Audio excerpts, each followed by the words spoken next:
Belakangan ini marak tren penggunaan kecerdasan buatan atau AI untuk mengedit foto pribadi agar tampak seolah-olah bersama artis atau selebriti. Hasil editan dikemas dalam gaya kamera Polaroid lengkap dengan pose dan pakaian yang disesuaikan dengan instruksi prompt pengguna. Belakangan ini marak tren penggunaan kecerdasan buatan atau AI untuk mengedit foto pribadi agar tampak seolah-olah bersama artis atau selebriti. Hasil editan dikemas dalam gaya kamera Polaroid lengkap dengan pose dan pakaian yang disesuaikan dengan instruksi prompt pengguna. Foto dan prompt itu kemudian ramai dibagikan di media sosial seakan menghadirkan momen nyata bersama figur publik. Namun, fenomena tersebut berkembang pesat tanpa sepengetahuan selebriti yang fotonya digunakan dalam hasil editan. Artis yang fotonya dipakai itu bahkan tidak menyadari bahwa wajah mereka muncul dalam konten semacam itu.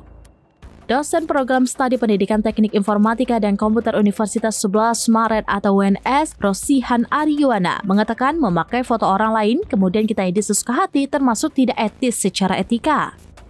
Ia menjelaskan secara hukum di Indonesia juga ada aturan terkait hak cipta dan perlindungan data pribadi. Selain itu, penggunaan foto orang lain tanpa seizin orang yang bersangkutan bisa berdampak negatif yang cukup berisiko. Menurut Rosihan, foto yang diedit kemudian disalahgunakan bisa memicu penyebaran hoaks, pencemaran nama baik, bahkan pencurian identitas.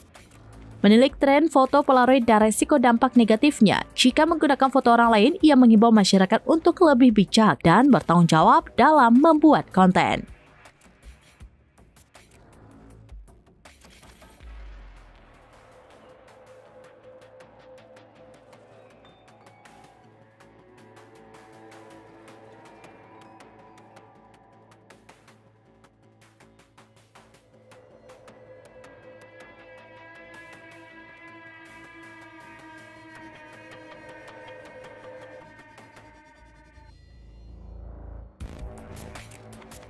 Demikian informasi terkini Syederalun, saksikan terus beragam informasi lainnya. Coba like dan share seluruh akun serambidis.com.